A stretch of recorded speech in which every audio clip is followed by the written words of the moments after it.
करोड़ों दर्शकों का मिल रहा साथ। एमपी की बात एमपी न्यूज के साथ। नमस्कार, आप देख रहे हैं एमपी न्यूज और मैं हूं आपके साथ साक्षी जैन। 15 अगस्त का इंतजार अब खत्म हुआ और देश इस वक्त स्वतंत्रता दिवस मना रहा है। पूरे देश में देशभक्ति का उत्साह देखा जा रहा है। जगह जगह देशभक्ति के गीत सुनने को मिल रहे हैं। इसी कड़ी में हम भी हमारे दर्शकों के लिए लेकर आए हैं देशभक्ति के रंग कविता के संग। इस बीच हमारे साथ ख्यात युवा कवि गौरव साक्षी मौजूद हैं, जिनसे सुनते हैं कुछ देशभक्ति के गीत। तो गौरव जी नमस्कार, स्वागत है आपका एमपी न्यूज में। इस स्वतंत्रता दिवस क्या कुछ खास रहने वाला है? जी, ये स्वतंत्रता दिवस बहुत ही खास है और ख़ास इसलिए भी है क्योंकि हम स्वतंत्र होने के बाद जो हमने एक बड़ी लड़ाई लड़ी थी पाकिस्तान के विरुद्ध कारगिल में, उसका ये 25वां जो है वर्ष हम लोग मना रहे हैं। उसकी विजय का 25वां वर्ष हम लोग मना रहे हैं। तो हर बार हर स्वतंत्रता दिवस में हम याद तो करते हैं उन नायकों को जिनके कारण ये देश स्वतंत्र हुआ, लेकिन इस बार हम उस नायक को या उन नायकों को भी याद करेंगे जिन्होंने स्वतंत्रता को बरकरार रखने में अपना योगदान दिया। बिल्कुल जी। तो आइए मैं वो कविता आपको सुनाता हूँ जो मैंने उस अलहड़ नायक के लिए लिखी थी, जिसका नाम होता है कैप्टन विक्रम बत्रा। क्या कहना चाहता हूँ मैं कविता से, मैं आपके बीच में रखता हूँ, सुनिए। भारत माता का गौरव, भारत माता का गौरव ध्वज नभ में फिर लहराएगा। भारत माता का गौरव ध्वज नभ में फिर लहराएगा। या कि तेरा विक्रम तन पर ओढ़ तिरंगा आएगा। विक्रम बत्रा जब युद्ध लड़ने के लिए गए थे तो उनके मित्र ने पूछा कि भाई तुम जा रहे हो युद्ध क्षेत्र में, तो सही सलामत वापस आना। तो उन्होंने उत्तर दिया था कि या तो मैं तिरंगा फहरा के आऊँगा या तिरंगे में लिपट के आऊँगा। तब भारत माता का गौरव ध्वज नभ में फिर लहराएगा। या कि तेरा विक्रम तन पर ओढ़ तिरंगा आएगा। कौन विक्रम? शिक्षक पिता से जो सुनी थी शौर्य की कथाएं, यही सीख पाई थी कि रण छोड़ना नहीं। उनके जो आला अधिकारी थे वो उनसे एक बार पूछते हैं कि आप क्या किसी ऐसे परिवार से हैं जो जहाँ पे आर्मी के कुछ लोग रहे हों, या आपके परिवार में कोई ऐसा है जो फौज में रहा हो? तो बताते नहीं, ऐसा कुछ नहीं है, मेरे पिता तो शिक्षक थे। एक शिक्षक का बेटा कैसे एक वीर सिपाही बनता है? शिक्षक पिता से जो सुनी थी शौर्य की कथाएं, यही सीख पाई थी कि रण छोड़ना नहीं। जननी व जन्मभूमि स्वर्ग से महान है, सो अपनी धरा का एक कण छोड़ना नहीं। अपनी धरा का एक कण छोड़ना नहीं। चाहे कितना ही विकराल शत्रु हो, परंतु धैर्य जान की सधर तृण छोड़ना नहीं। धैर्य जान की सधर तृण छोड़ना नहीं। रघुकुल वाली रीति नीति याद आई फिर, प्राण भले जाए पर प्रण छोड़ना नहीं। प्राण भले जाए पर प्रण छोड़ना नहीं। तब मन में यह दृढ़ निश्चय, जो होगा देखा जाएगा। सौगंध तेरी धरती माता, एक दुश्मन ना बच पाएगा। भारत माता का गौरव ध्वज नभ में फिर लहराएगा। ये कविता जो है आपने ये विक्रम बत्रा के लिए लिखी है, क्या कुछ आगे है इसमें? इसमें बहुत कुछ आगे है, क्योंकि विक्रम बत्रा जो थे वो जितने अच्छे सिपाही थे, जितने अच्छे योद्धा थे, उतने अच्छे वो प्रेमी भी थे। उनकी एक प्रेमिका थी डिम्पल। शेरशाह मूवी आप में से जिन लोगों ने भी देखी होगी, तो कहानी हम सभी ने सुनी ही है। जिन्होंने भी इस कहानी को सुना होगा वो जानते होंगे। जब वो आखिरी लड़ाई के लिए गए थे, तब आखिरी लड़ाई से पहले वायरलेस पे उन्होंने अपनी प्रेयसी से, जो कि कथित रूप से तो उनकी पत्नी थी लेकिन उनकी प्रेमिका थी उस समय, क्योंकि सामाजिक रूप से उनका विवाह नहीं हुआ था, तो अपनी प्रेयसी से, अपनी प्रेमिका से उन्होंने एक चर्चा की थी। और क्या चर्चा वो रही होगी, मैंने कल्पना करने की कोशिश की है।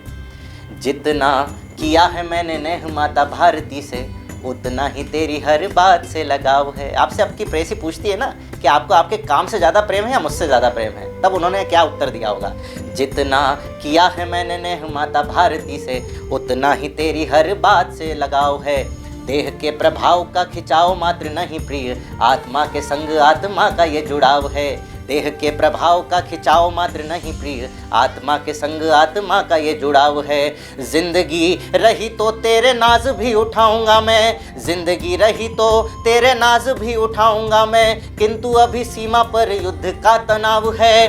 किंतु अभी सीमा पर युद्ध का तनाव है। जीत अभी शेष है, विशेष एक और दुर्ग जंग एक आखिरी है, आखिरी पड़ाव है, जंग एक आखिरी है, आखिरी पड़ाव है। उसके बाद लेकर संग पूरी पलटन को तेरा दीवाना आएगा, लेकर संग पूरी पलटन को तेरा दीवाना आएगा। आंगन हर चौराहा अपने स्वागत में द्वार सजाएगा, भारत माता का गौरव ध्वज नभ में फिर लहराएगा, भारत माता का गौरव। गौरव जी, ये तो बहुत ही खूब था। और क्या कुछ पिटारा है आपके गीतों पर, देशभक्ति गीतों के लिए? जी, बहुत कुछ लिखा है। इस कविता का मैं आखिरी बंद, और चूंकि आपने कहा है तो इस कविता का एक आखिरी बंद मैं सुनाता हूँ। जब उन्होंने विजय प्राप्त कर ली थी उस आखिरी चोटी पर, और उसके बाद वो युद्ध खत्म हुआ, और जैसा कि विक्रम बत्रा ने कहा था, वो तिरंगा फहरा के भी आए, और हमारा दुर्भाग्य है कि उनको तिरंगे में लपेट के भी आना पड़ा। तब वो स्थिति और उस चित्र को मैं खींचने का प्रयत्न करता हूँ इन शब्दों के माध्यम से। शत्रुओं के बंकर पे बंकर उड़ाए पर अपनी दशा का कुछ भान ही रहा नहीं, शत्रुओं के बंकर पे बंकर उड़ाए पर अपनी दशा का कुछ भान ही रहा नहीं। गोलियों से छलनी हुआ शरीर पर, गोलियों से छलनी हुआ शरीर पर जख्म रीसने लगे थे कब ध्यान ही रहा नहीं। रहना न रहना किसी का भी क्या होगा यदि, रहना न रहना किसी का भी क्या होगा यदि मातृभूमि का वो स्वाभिमान ही रहा नहीं। और फिर क्या हुआ, रहना न रहना किसी का भी क्या होगा यदि मातृभूमि का वो स्वाभिमान ही रहा नहीं। आखिरी लड़ाई में विजयी तो दिलाई पर भारती का बेटा वो महान ही रहा नहीं, भारती का बेटा वो महान ही रहा नहीं। इसीलिए मैं कह रहा हूँ, साहस की परिभाषा में केवल विक्रम लिखा जाएगा, साहस की परिभाषा में केवल विक्रम लिखा जाएगा। विक्रम बत्रा इस भारत का सुपर हीरो कहलाएगा, भारत माता का गौरव ध्वज नभ में फिर लहराएगा, भारत माता का गौरव। वाह, बहुत खूब गौरव जी। और मुझे ये जानना था कि ये लिखने का कविता या गीत जब आप लिखते हैं तो एक एकांत का वक्त चाहिए होता है, या फिर कभी भी आपके मन में ये गीत चलते ही रहते हैं, अपने आप बन जाते हैं? नहीं, बिल्कुल आपने बहुत अच्छा प्रश्न पूछा कि जब कोई गीत हम गढ़ते हैं तो विचार तो कभी भी कहीं भी कैसे भी आ सकता है। जब कोई घटना, कोई ऐसी चीज़ आप देख लेते हैं तो विचार तो उसी समय आपके मन में आ जाता है कि ये बात है जो एक विचार के रूप में आपके हृदय में आई है, जो सरस्वती द्वारा आशीर्वाद के रूप में आपको मिलती है।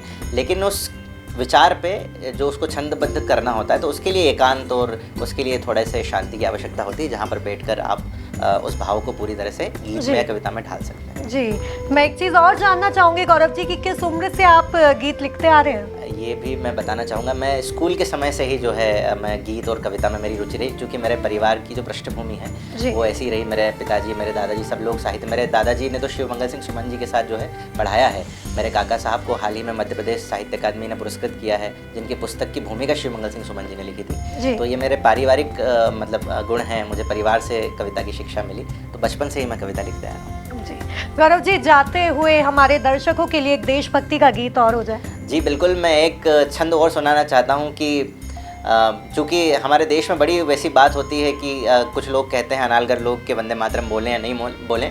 वंदे मातरम वो गान है जिसने देश को स्वतंत्रता दिलाने में बहुत महनीय भूमिका निभाई, और किसी भी कविता से या किसी भी गान से किसी भी व्यक्ति विशेष का कोई विरोध नहीं होना चाहिए, ऐसा मेरा मानना है। तब मैं एक मन की बात कहना चाहता हूँ एक छंद के माध्यम से कि मर्यादाएं तोड़ जो विनाशकारी बन जाए, ऐसे दरिया का रुख मोड़ देना चाहिए। बालक अबोध जो अति उत्तंड हो जाए तो तुरंत ही कान को मरोड़ देना चाहिए, और पाप का जो घट गर भर कर छल के तो तुरंत ही ऐसा घट तोड़ देना चाहिए। और गीत वंदे मातरम जिनको स्वीकार नहीं, उनको भारत देश छोड़ देना चाहिए, उनको भारत देश छोड़ देना चाहिए। वो बांग्लादेश जा सकते हैं, और भी अच्छे अच्छे देश हैं, लेकिन भारत में यदि रहें तो आप भारत माता की जय कहें, मातृभूमि की वंदना करें, और इस देश को प्राणों से भी बढ़कर माने, ऐसा मेरा आग्रह भी है, और ऐसा सभी व्यक्ति को होना भी चाहिए।